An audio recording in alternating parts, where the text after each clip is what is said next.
Thank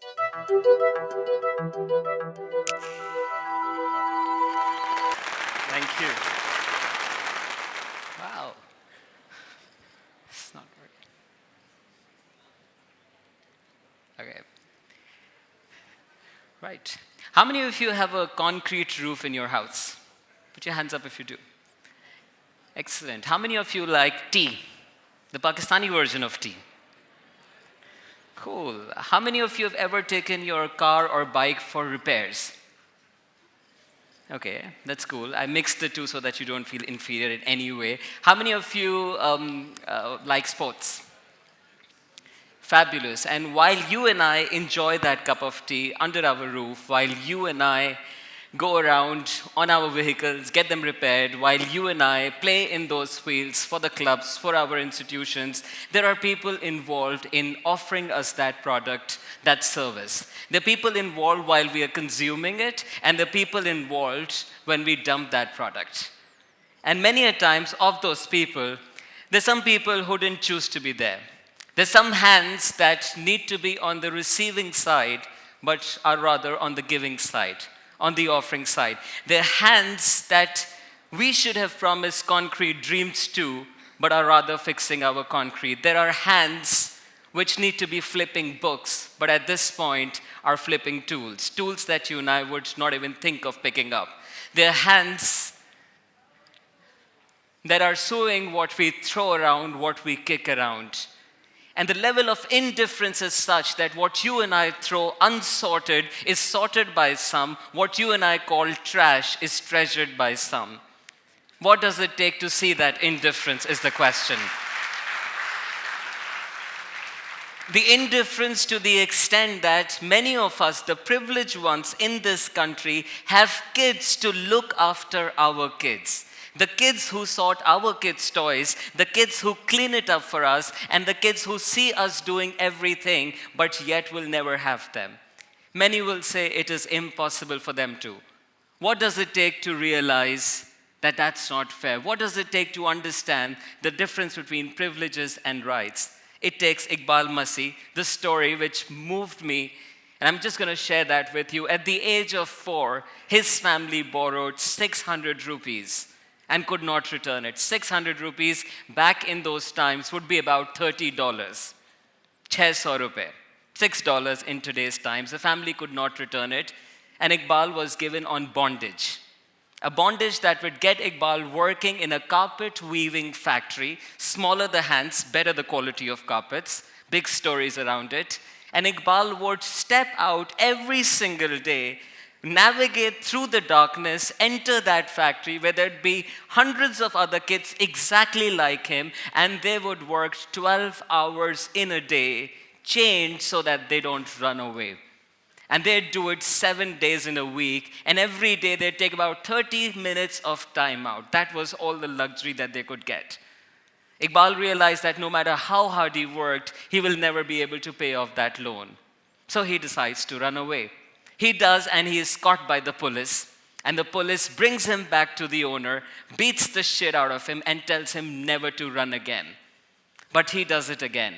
And this time when he does, he meets somebody who listens to his story. Listens to his story, frees him of that loan, and takes him around. And Iqbal becomes an ambassador for the millions of children like him in this very country called the Islamic Republic of Pakistan, taking the message that this bondage to the millions of children like him is not fair treatment. It is against right. Lots of awards, recognitions, and legacy, but only for Iqbal to be dropped dead, to be gunned down at the age of 12.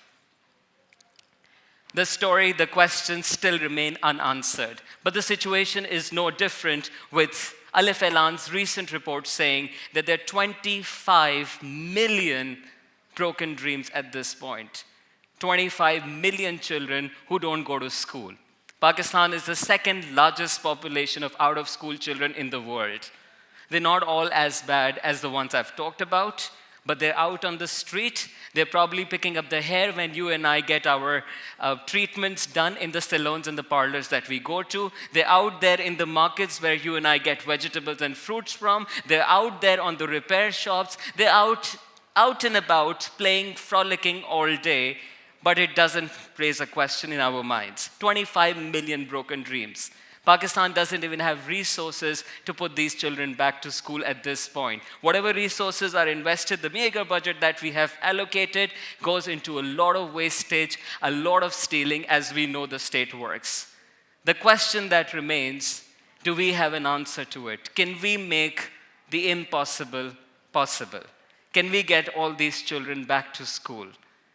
And while I share with you this, I have a story to tell you. There are two kinds of people in this world. The first kind is the one that divides people in two kinds, and the other kind is which doesn't. I definitely belong to the first kind while I share this story with you. The first kind is the one that believes that every human being has dignity, every human being deserves to be treated as a human being and must have their universal rights. Without a question, they don't need to work hard for it. It's a default that every society should offer. You may not come from the first kind, but here is the second kind. The second kind are the people who say, I have business to look after. I have my degree to look after. I have my aspirations. I have my dreams, and I don't have time for this. That kid in Liari is not my problem. That kid in Panjgur is not my problem. And globally, that kid in Africa is not my problem. So I have a story for the second kind. And the story is of a farmer who had 3 animals in his livestock collection. One was a cow, the other one a goat, and the third one a chicken. Call it a hen. And while these 3 animals would live the way they would live, a mouse found a way and stayed there until it caught farmer's eye, and the farmer wanted to get rid of it. So the farmer got a mouse trap to get rid of this nuance, this unwanted animal in the farm. As the mouse looked at it, it knew that it would not be able to resist its temptation. So it went running to the chicken and said, hey chicken, do you know that mouse trap there is gonna kill me? Can you please help me with this? Can you please do something about it? And what do you expect from a chicken? The chicken chickens out and says, hey, that's your problem, that's not my problem. The mouse is sad, dejected, and goes to the goat and says, can you please help me out with this? And the goat says, this is your problem. This is not my problem. And sad the mouse is, reaches out to the cow, thinking that it's a big animal and will have bigger thinking to offer, and says, hey, have you looked at that mouse trap? I will be gone soon. And the cow, in its very own fashion, says, that's your problem. That's not my problem. As the story goes, the farmer's wife gets bitten by a snake, a poisonous snake, and is unwell, and the treatment to offer to that fever is the soup made of chicken. The farmer goes, slaughters the chicken, gets the soup ready, serves to the wife. The wife doesn't get better. People come to see her, and while they come, the farmer has nothing to offer. He gets rid of the goat, and the farmer's wife then passes away. And only to serve those people who got together at the funeral, the farmer had to get rid of the cow as well. So while you and I say that it is not my problem, it is that kid's problem, let us understand Karachi, let us understand Pakistan, let us understand the world, that that kid out on the street will tomorrow hit us in some fashion. It is already happening with the mugging on the road, the radicalization that we see, and the challenges we come across, the blind voting, and people not being able to make sense of the world. So it does hit back. We live in the same world, we breathe in the same air, and we're all part of this puzzle. So do it for whatever reason. You want to give dignity to people, do it for that. And if not, do it for your own very selfish interests, because the research suggests that in the US alone, and we only have numbers available from there and some developed countries, unfortunately we don't have any statistics from Pakistan, 60% of adults in prison read at below the 4th grade levels. 85% juvenile inmates are functionally illiterate. 43% adults at low literacy live below the poverty line. 2/3 of students who cannot read proficiently by the 4th grade will end up in jail or warfare. 3 out of 4 individuals who receive food stamps, that means government aid to buy food, read on the lowest levels of literacy. And the question that I want to pose here at this beautiful platform is, can you, can I, can Pakistan's youth bulge? We are 60% youth in this country. Can we take up this challenge? Can we fix those broken dreams? Of course, there is a connection where we have the 2nd largest out-of-school children population. We also have the 2nd largest youth population in the world. And of course, they're correlated, but for me, they're correlated in a very different fashion. They're correlated in the way that when I look at you youngsters and those who will listen to or who will watch this video and take this message out, that youngsters being lost at this point and asking, what should I do with my life? There are not enough opportunities in Pakistan. I don't know what to make of it. I don't know what to do with all the resources I have. Can we try linking the two, and can we as youngsters take this up as an opportunity rather than as a problem?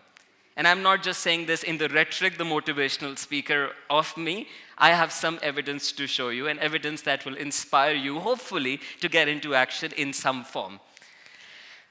So we do a program with British Council called the Active Citizens, which is a global program. Fantastic as it is, it takes youngsters through a journey which starts with I. They say the road to greatness starts with I. The deeper you go, the more you know and more you can do to this world, the more you can contribute to this world. So having a sense of confidence, and while you and I do that, also understanding that different is not wrong. Also understanding that if you and I were born in a different setting, we would probably be different beings. And knowing that you being born in the family you were born in was not a choice, but just an outcome of whatever happened, like they said, love story, after a year of arranged marriage, and you got where you got. Wasn't really a choice. So the identity module equips youngsters with the confidence, with a sense of identity, their own and others. The second module takes them through a journey of dialogue. How do we speak to each other? Education is the art of listening without losing your temper and confidence. How do we communicate without offending the other? So youngsters go through this training and understand the skills of dialogue and practice them. And then the third module is how can we function together as a society? We all have roles, we all have responsibilities, we all have rights, and how can we make every single day a day of a good citizen, contributing to a good democracy and contributing to a good, peaceful, prosperous world? And after that, the youngsters are challenged into social action. And this social action could be around anything. Now, cutting the long story short, thousands of youngsters went through this program, Active Citizens, and most of their projects were around education. Somebody wanted to work with the schools, somebody wanted to work with the teachers, somebody wanted to raise funds to get some kids in school. All of those projects put together, and the team Active Citizens thought, hey, let's pick up a national campaign. Let's call it ILM Possible, making education possible. And this journey as part of social action challenged youngsters that can every youngster who goes through this program enroll 10 out of school children into school and make sure those kids stay there. That's it. 10 out of school children into schools and making sure that they stay there. The outcome was phenomenal. And I've been working with youth, and I have an industry a career as well. And the industry reaches out to me and says, hey, Umair, why do you keep wasting your time at these youth events? Why the youth trainings? And what's in it? You have an industry profile. Just keep doing that. And there is just so much respect. And working with youth is somehow disgrace in my business. You'd be surprised to know. कि ये तो नौजवानों के साथ काम करता है. And my challenge as School of Leadership was that I'll keep working with the youth of Pakistan until every youngster in Pakistan feels energized, feels engaged, and is enriched to get into action. So that's my mandate. And with that, and the belief that young people have the energy, the belief that young people, when they pick up something, when they pick up a political party, they make sure it ends up in the parliament. When they pick up a cause, they make sure they do much more than the adults could ever imagine of. I know for a fact that youngsters can do it, and this video will help you understand. And I want you to listen to what young people of Pakistan had to say, not from us, not from the leading colleges, but from the rural setting. So let's have a look at this one.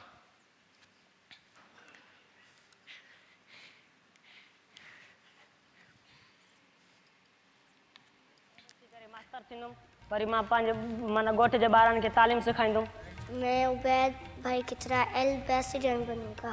मुझे पढ़ने का बहुत शौक है. मैं पढ़कर doctor बनूंगी और गांव के लोगों का इलाज करूंगी. दिन फिर आएगा जब ऐसा होगा पाकिस्तान, मैं तो देखूंगा, तुम भी देखोगे, तुम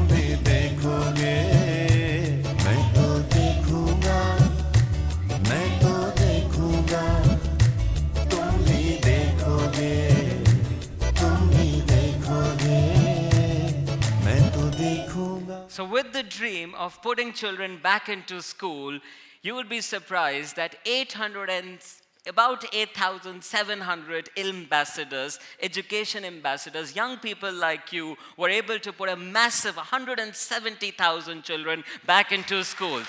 And to make that happen,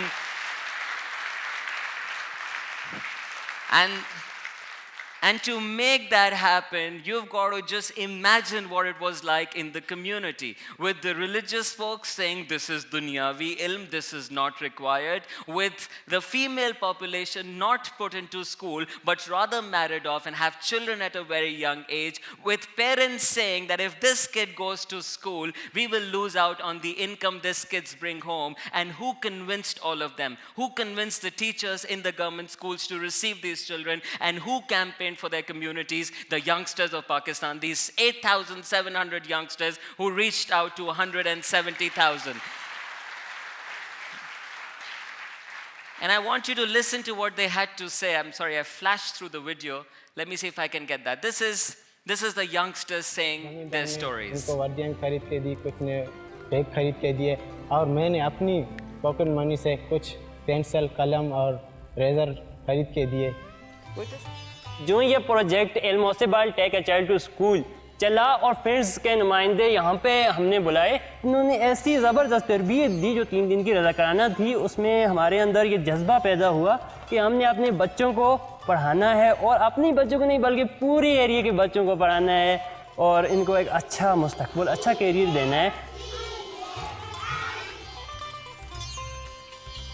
Muniba के वालिद साहब क्योंकि एक इमाम मस्जिद थे, इसलिए उन्होंने कहा कि मैं बच्चों की स्कूल की तालीम के हक़ में नहीं हूँ। तो मैंने कहा कि देखें, दीनी तालीम के साथ साथ दुनियावी तालीम भी ज़रूरी है। तो फिर उन्होंने अपनी मुनीबा बेटी को स्कूल में भेजा। तो फिर मुनीबा की देखा देखी में उसने अपनी दूसरी बच्ची को भेजा, अपने बेटे मुवज़ को भी भेजा। हमारे माशरे में औरत को बहुत ही कमतर समझा जाता है। वो कहते हैं कि लड़कियां पढ़ लिख कर क्या करेंगी, शादी करके घर में ही रहना है, और लड़कों ने कमाना है, उन्होंने घर का खर्चा सर्कल चलाना। ये नहीं देखते कि अगर एक माँ पढ़ी लिखी होगी तो पूरा ख़ानदान पढ़ा लिखा होगा।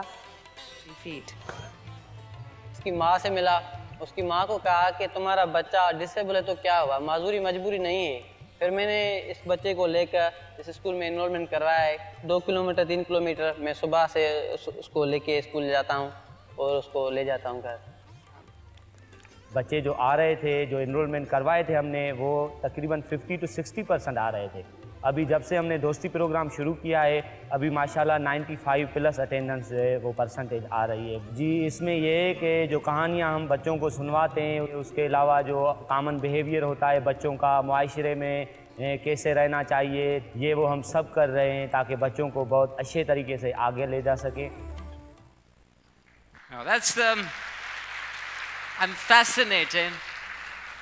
I'm fascinated, and let me add a little more detail to it. This happened in 60 districts across Pakistan, all the provinces, 60 districts across Pakistan. All of these ambassadors that you saw, everybody volunteered for the project. Not a single penny paid to the youngsters who worked on this idea. Fantastic partner organizations joined in. And all these partner organizations that I can't mention who mobilized the youngsters and got into action. So I raised this question just a little while ago. Can Pakistan's youth, the youth bulge that we have, can we, the 60%, find a promising future in fixing the 25 million promises? Can our future be about fixing this? And in that is the greatest opportunity. Our biggest problems are our greatest opportunities. And my conclusion, having done this for the last 3 years and commitment to do it for the next 3 years because the project just got an extension, this is the finest model of enrollment and retention that has been witnessed in Pakistan. So more action coming. By the way, the project target was 130,000 and we already have 170,000 in school retained for 6 months. Retained for 6 months. So my belief in all of you, in the youngsters watching this, the youth bulge of this country, which is our biggest dividend at this point, countries globally are asking for young people. They're asking for young people. This is the highest form of human trafficking, the coolest form, wherein countries like China, countries which are low on the youth population, are reaching out to countries like us and saying, can we get some of this dividend? Can we benefit from it? So my faith is that it's not only the 25 million, it is the 200 million broken promises, the population of Pakistan and their challenges. If we, the youth, rise, we can surely find a fix to it. And in that is our greatest opportunity. What better life than putting a child to school, and you know what will happen to that kid in future, who will walk up to you someday and say, you know what, it was because of you that I am where I am. And what better can we ask for? Thank you very much for your patient hearing. Pleasure. Thank you.